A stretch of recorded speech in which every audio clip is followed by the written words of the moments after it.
जय गुरुदेव।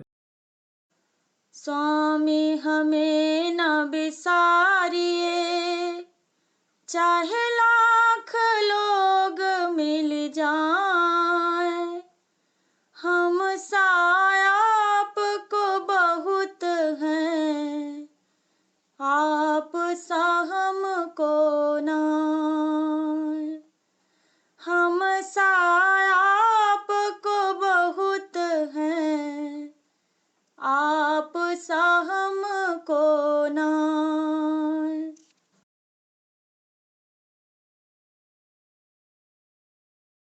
जय गुरुदेव स्वामी दर्श दिखाओ, दुखिया के टेर सुनो जल्दी आओ। जय गुरुदेव स्वामी दर्श दिखाओ, दुखिया की टेर सुनो जल्दी आओ। दुखिया की टेर सुनो जल्दी आओ। दुखिया की टेर सुनो जल्दी आओ। झूठी है दुनिया, झूठा है जमाना, झूठी है दुनिया, झूठा है जमाना। तेरी शरण बिन कहीं ना ठिकाना, तेरी शरण बिन कहीं ना ठिकाना। इस दुनिया से मेरे मन को हटाओ, दुखिया की टेर सुनो जल्दी आओ। इस दुनिया से मेरे मन को हटाओ, दुखिया की टेर सुनो जल्दी आओ। कांटे अनेकन जीवन मग में, कांटे अनेकन जीवन मग में। तेरी दया बिन सुख नहीं जग में, तेरी दया बिन सुख नहीं जग में। दया दृष्टि कर दो अब, नजर ना हटाओ, दुखिया की टेर सुनो जल्दी आओ। दया दृष्टि कर दो अब, नजर ना हटाओ, दुखिया की टेर सुनो जल्दी आओ। अधम हूँ अनाड़ी पाप अनुगामी, अधम हूँ अनाड़ी पाप अनुगामी। मनवा है मेरा चोर खल कामी, मनवा है मेरा चोर खल कामी। निज चरणों में मेरे मन को लगाओ, दुखिया की टेर सुनो जल्दी आओ। निज चरणों में मेरे मन को लगाओ, दुखिया की टेर सुनो जल्दी आओ। मन और माया दोनों उत्पाती, मन और माया दोनों उत्पाती। काले कर्म गति जानी नहीं जाती, काले कर्म गति जानी नहीं जाती। इन चारों से स्वामी मुझको बचाओ, दुखिया की टेर सुनो जल्दी आओ। इन चारों से स्वामी मुझे को बचाओ, दुखिया की टेर सुनो जल्दी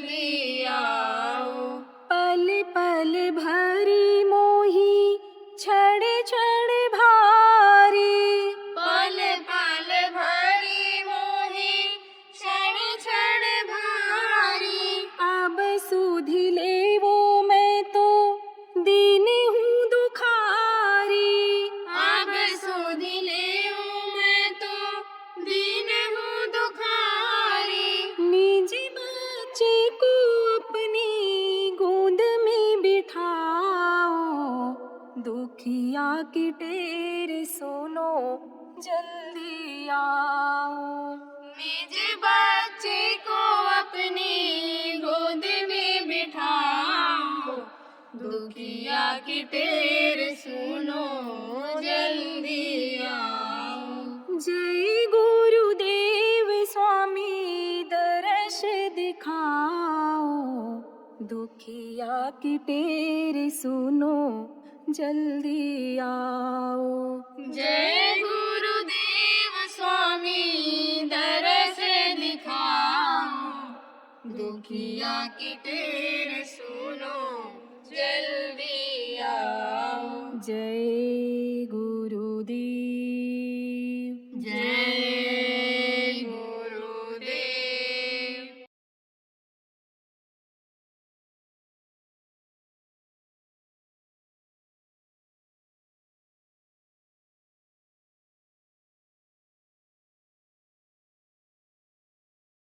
और देखो प्रेमियों, सबको मालूम रहता है कि हमारे शरीर को क्या सूट करेगा, क्या हमारे शरीर को भाएगा, हजम कर पाएंगे क्या हम, ये सबको मालूम रहता है।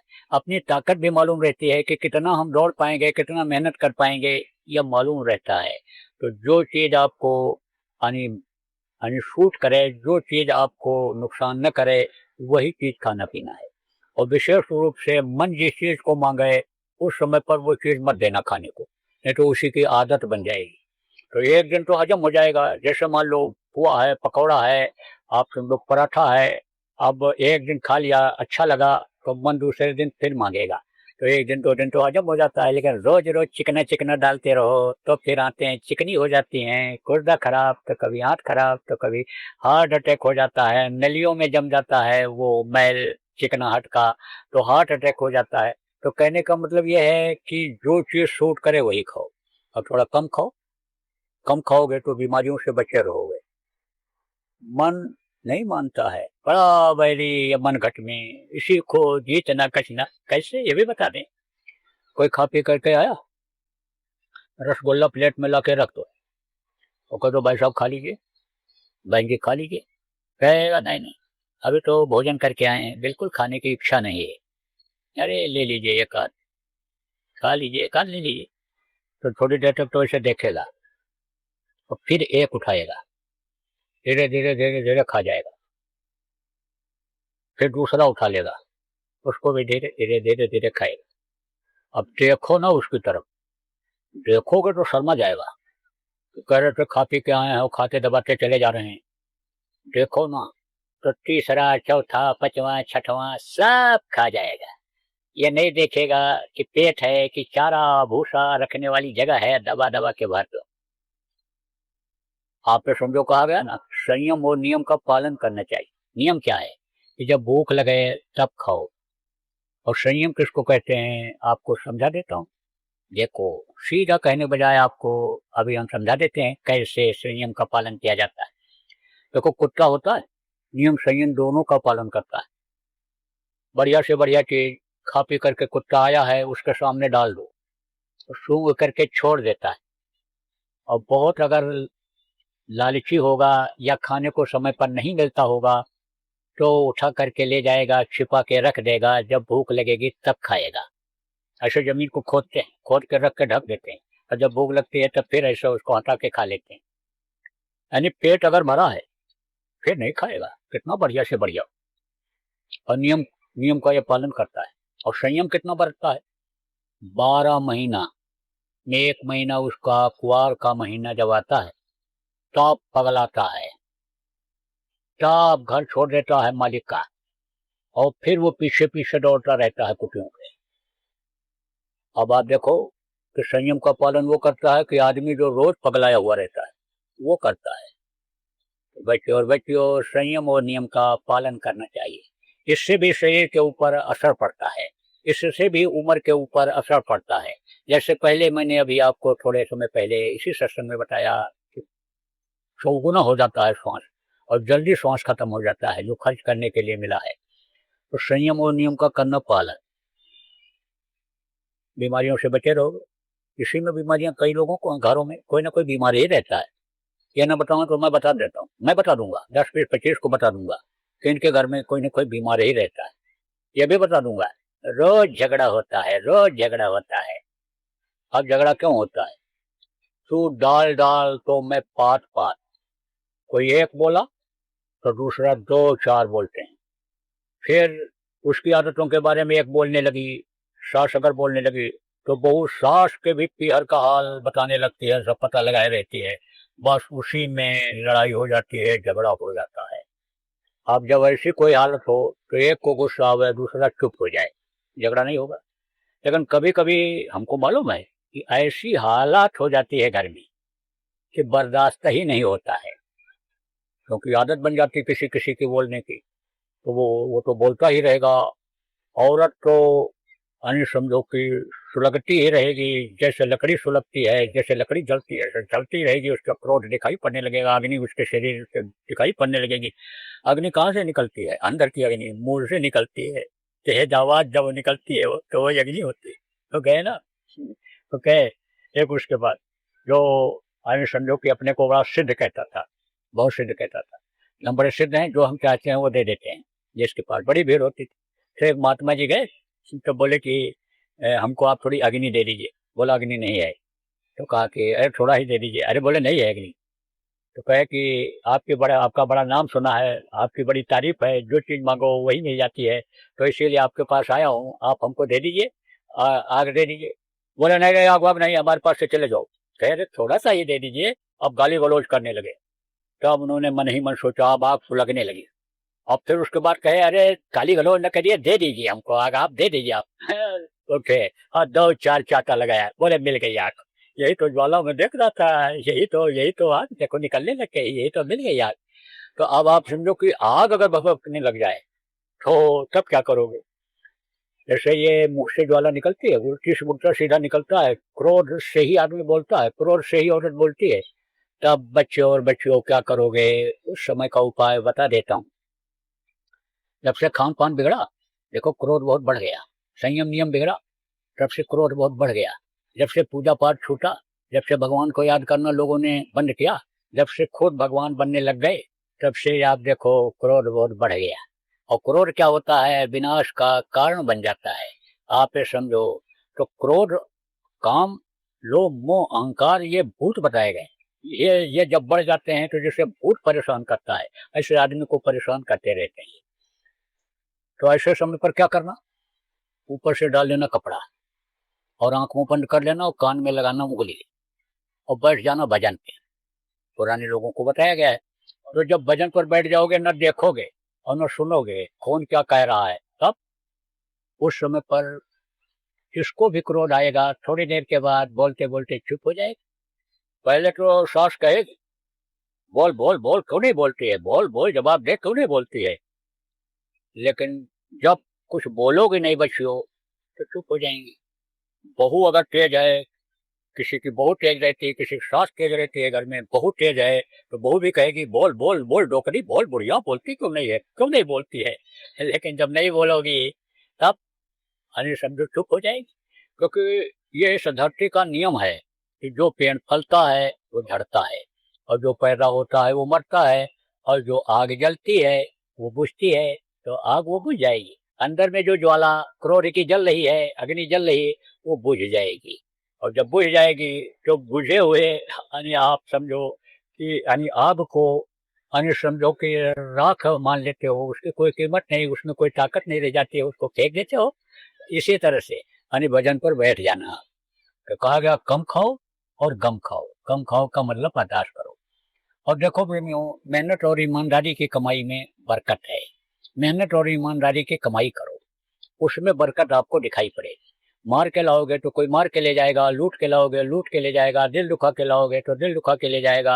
यानी आप ये सब लोग कितने ठग हैं। तो छोटे ठग को जब बड़ा ठग मिल जाता है तो वो भी ठग जाता है, और रुकता नहीं है पैसा। आप ये समझो कि चोर चोरी करके लेके चला, तो कुछ ऐसे बड़े चोर होते हैं कि देख लेते हैं लेके जा रहा है, बस छीन लेते हैं, तो उसका मेहनत भी बेकार जाता है। तो आप समझो ऐसे होगा, आपका चला जाएगा कहीं ना कहीं। और ये रुकता नहीं है। जुआ में जीत के लाता है आदमी, लक्ष्मी को दांव में लगा देता है, तो उसके पास पैसा रुपया रुकता है नहीं। लेकिन जो पसीना बहा करके लाता है तो खून को चला करके लाता है, मेहनत करके लाता है, उसके पास रुपया पैसा रुकता है, जो जहाँ भी लगता है वहीं बरकत होती है। लड़का लगा, लड़के के ऊपर लगा तो लड़का बढ़िया ईमानदार अधिकारी बन गया पढ़ लिख करके, आप ये समझो देश के काम आने वाला बन गया। मकान घर जहाँ भी लगा वहीं पर कामयाबी रही है। इसलिए मेहनत और ईमानदारी की कमाई करो, बुराइयों से दूर रहो, बुरे कर्म से हमेशा दूर रहो, बुरे का साथ मत करो, क्योंकि साथ का असर होता है। बराबर अगर बुरे के साथ रहोगे तो किसी न किसी दिन मन ये बुरा हो जाएगा। आप बुरे भी हो, अच्छे के साथ बैठने लग जाओ, अच्छे के पास बैठने लग जाओ, तो उसकी अच्छाई आपके ऊपर आ जाएगी।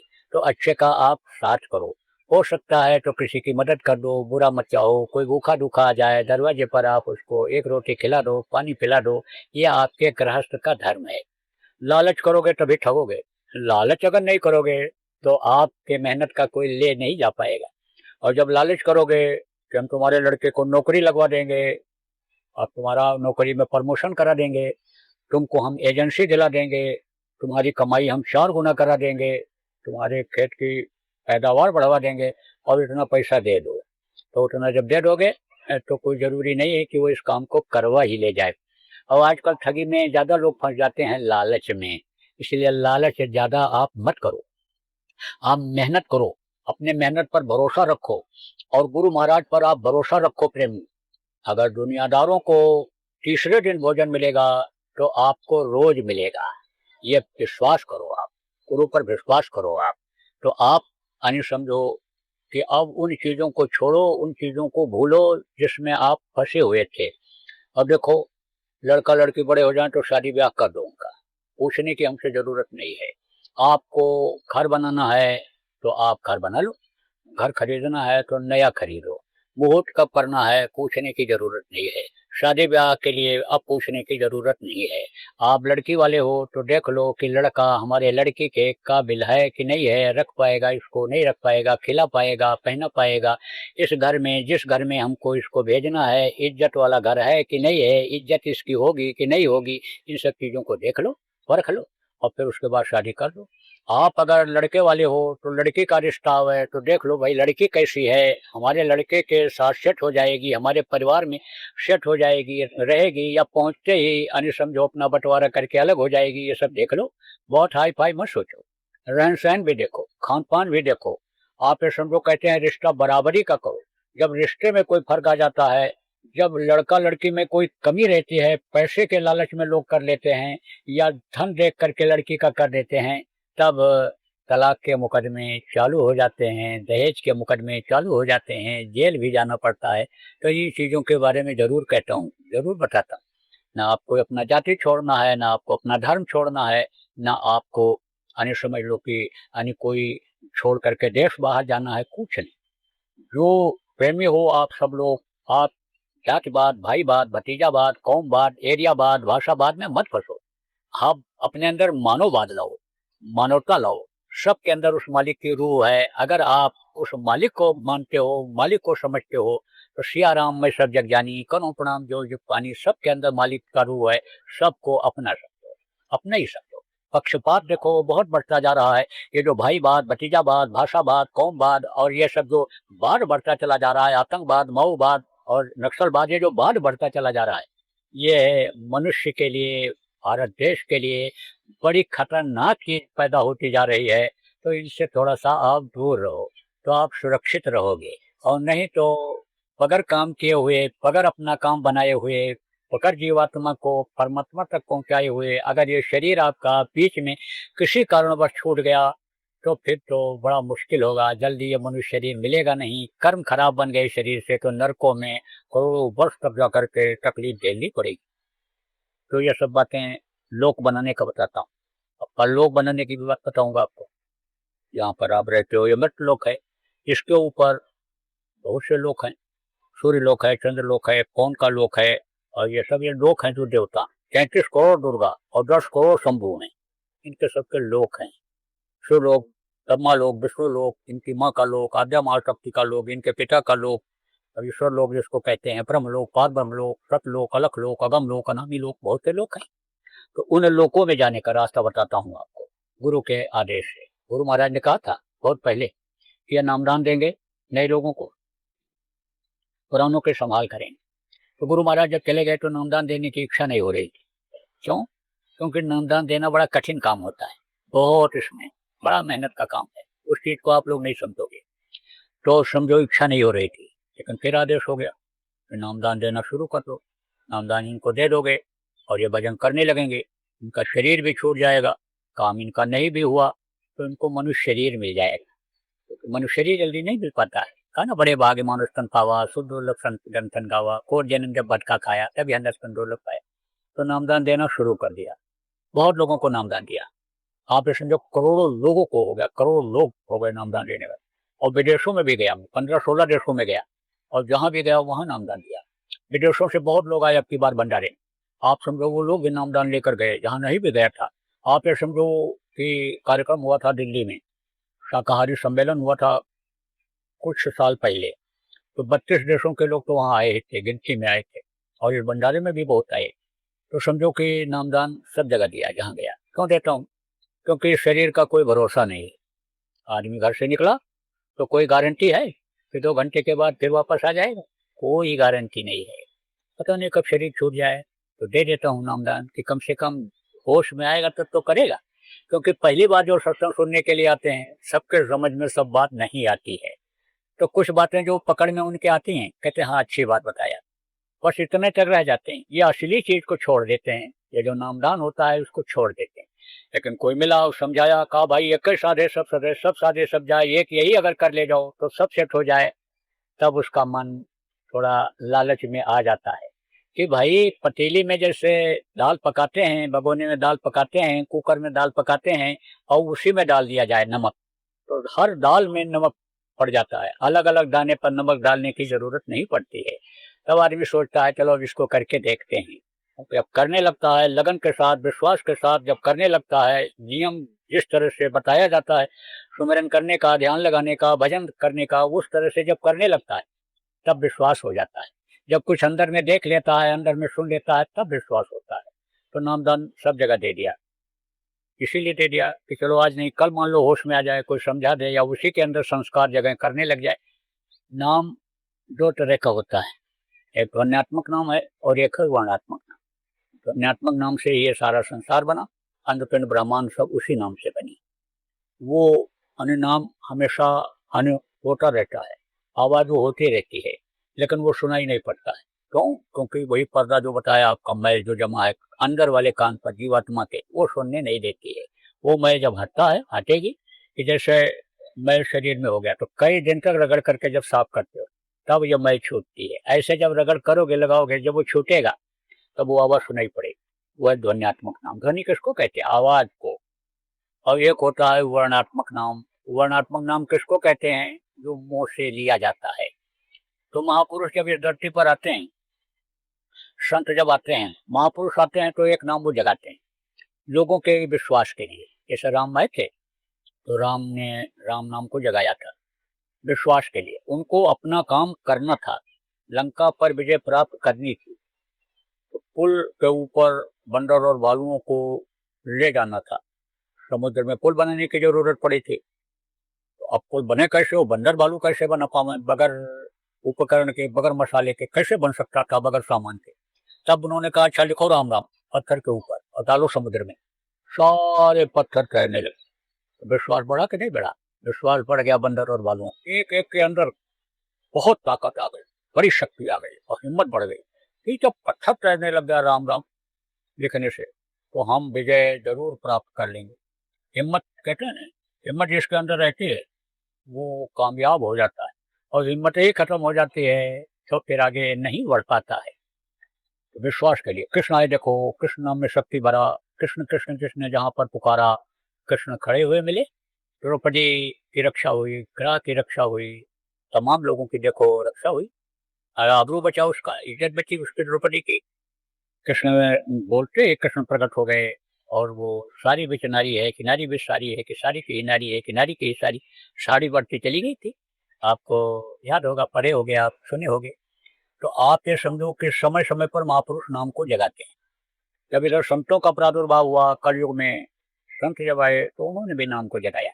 जैसे कबीर साहब आए तो उन्होंने तत्व साहब नाम जगाया, अब आप समझो कि ये जो 5 नाम आपको बताऊंगा, वही नाम कबीर साहब ने भी लोगों को बताया था। पंच शब्द निर्माइल बाजे, उन्होंने कहा। ये जो आवाज है पांचों नामों की, वो लगातार सुनाई पड़ती रहती है अंदर। अब बहुत से लोग कबीर साहब को मानते हैं, कबीर साहब के भक्त हैं, लेकिन वो ये कहते हैं कि सत साहब नाम से ही हमारा उद्धार हो जाएगा। जैसे इस समय पर बहुत से लोग कहते हैं कि केवल जय गुरुदेव नाम का जाप करो, जय गुरुदेव नाम से उद्धार हो जाएगा। अब आप ये समझो, अगर वर्णात्मक नाम से ही उद्धार होने को होता तो 5 नाम ये क्यों बताते? आपको समझने की जरूरत है कि 5 नाम का सुमिरन करे, संत कहें तब बहुत से करे, तभी इससे छुटकारा मिल सकता है। ये जो वर्णात्मक नाम है, इससे क्या होता है कि इससे विश्वास होता है आदमी को, और आदमी को जब विश्वास होता है तब अरे समझो कि इस पर भी विश्वास करता है। क्योंकि ये जो सुमिरन है, ध्यान है, भजन है, ये जो 5 नाम है, ये बाहर से एक तरह से नीरस लगता है, तो जल्दी विश्वास नहीं होता है। लेकिन कोई बीमार है या कोई मुसीबत में पड़ गया और जय गुरुदेव नाम बोला, जय गुरुदेव नाम बोल करके दवा पिलाया, जो दवा नहीं फायदा करती है और निराश हो गया है, जय गुरुदेव बोला, वो दवा फायदा कर गई, बुखार कम हो गया, बुखार उतर गया, तो विश्वास हो जाएगा कि नहीं हो जाएगा? ऐसे विश्वास होता है इससे। बहुत लोगों को विश्वास हुआ, मुसीबत जब आई, जय गुरुदेव नाम बोले, विश्वास हो गया। गुरु महाराज के ऊपर विश्वास हो गया कि जिन्होंने ये कहा कि जय गुरुदेव नाम बोल करके मुसीबत में देख लेना, तो उनको विश्वास हो गया। तो एक एक बात विश्वास वाला जब हो जाता है तो दूसरे पर, तीसरे पर, चौथे पर विश्वास हो जाता है आदमी को। कोई किसी को धोखा नहीं देता है, झूठ नहीं बोलता है, बेईमानी नहीं करता है, तो आदमी कहता है देखो भाई, आप झूठ नहीं बोलते हो, हमको आपके ऊपर विश्वास हो गया, धोखा नहीं देते हो, विश्वास हो गया, तो विश्वास हो जाता है, तो इसको भी करने लगता है। मोटी बात आप ये समझो प्रेमियों कि लोहा सोना बन जाता है। कब बनता है? जब पत्थर से उसको छुआ दिया जाता है। कौन सा पत्थर? पारस पत्थर, इसको पारस मणि पत्थर कहते हैं। लेकिन लोहे के ऊपर अगर जंग लगा हो, मुर्चा लगा हो, गंदगी लगी हो, तो सोना नहीं बन पाएगा। तो गंदगी पहले साफ की जाती है और फिर पत्थर से छुआया जाता है, तब लोहा सोना बनता है। ऐसे ये जो गंदगी है अंदर में जमा है जीवात्मा के ऊपर, ये जय गुरुदेव नाम की ध्वनि बराबर बोलते रहने से सफाई होती है कर्मों की, इससे मन लगता है, तकलीफें तो दूर होती ही होती हैं। जय गुरुदेव। साधक गुरु पूर्णिमा 2025 का सादर आमंत्रण। देश विदेश के सभी साधकों को हर्षपूर्वक सूचना दी जा रही है कि बाबा जय गुरुदेव जी महाराज के साधक समाज की ओर से गुरु पूर्णिमा महोत्सव का आयोजन किया गया है, जो 7 जुलाई से प्रारंभ होकर 10 जुलाई 2025 तक चलेगा, जिसमें गुरु पूजन के साथ ही साथ नाम योग की साधना के बारे में सत्संग में बताया जाएगा और सूरत को शब्द के साथ जोड़ने का अभ्यास भी कराया जाएगा। जीवन का कोई भरोसा नहीं, पता नहीं कब श्वासों की पूंजी खत्म हो जाए और शरीर छूट जाए। जो लोग श्रद्धा विश्वास के साथ आकर साधना करेंगे, उनको अंतर में अनुभव भी होगा, चाहे जिस जाति मजहब के हों, तथा भजन ध्यान पर बैठने वालों के दैहिक दैविक भौतिक दुखों में भी फायदा दिखेगा। जिनके अंदर गुरु की भक्ति जाग जाएगी, उनको संकटों का सामना नहीं करना पड़ेगा। इस कार्यक्रम में साधकों को गुरु महाराज की विशेष दया का अनुभव होगा। अतः गुरु पूर्णिमा के इस महोत्सव में निम्नलिखित कार्यक्रम के अनुसार पधार कर गुरु दया का अनुभव कर लीजिए। कार्यक्रम 7 से 9 जुलाई 2025 तक प्रातः एवं सायं 5 बजे ध्यान भजन व संदेश। 10 जुलाई को प्रातःकाल गुरु पूजन, तत्पश्चात सत्संग एवं प्रसाद वितरण। स्थान निकट बाबा उमाकांत जी महाराज आश्रम, टोल से 500 मीटर पहले, ठिकरिया, अजमेर रोड, जयपुर। संपर्क नंबर 9680706336 व 7023704540। जय गुरुदेव।